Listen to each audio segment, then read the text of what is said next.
The SEC does not endorse any professional award, ranking, or designation, and that, my friends, is a fact of life.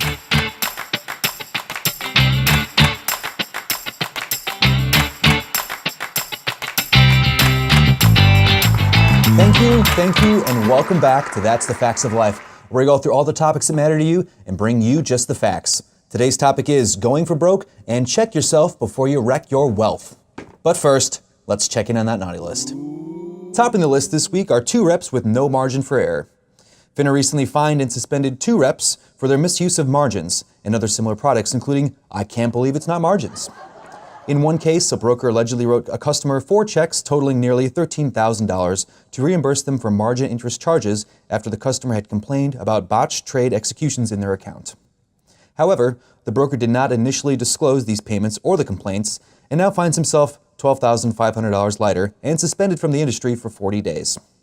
The other rep, in this margin recipe for 2, allegedly made unsuitable recommendations when he encouraged a client to use margin to buy 4 securities worth $122,000, even though the client's annual income was only $30,000 and their liquid net worth was $500,000. By failing to find a smart balance and giving these recommendations a whirl, the rep was fined $7,500 and suspended for 45 days.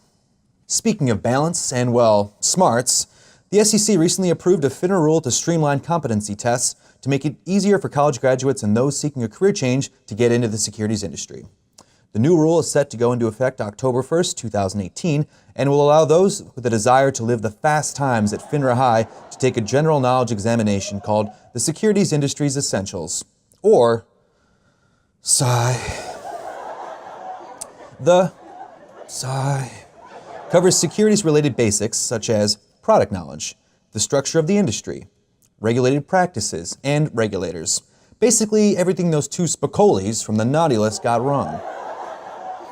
Now, FINRA wasn't done dropping knowledge, though, as they recently followed suit with the SEC and issued a warning to investors to basically check themselves before they wreck themselves, because designations can be bad for your wealth.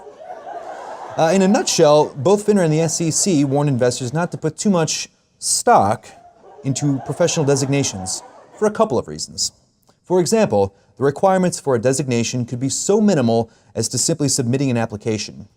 They may need to only be a member of an organization, and some may use them fraudulently as marketing hooks to secure more clients.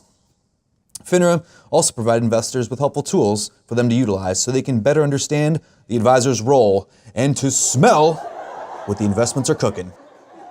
Well, that'll do it for today. To learn more about industry news, check out the Compliance Digest, and don't forget to tune into an all-new episode next month.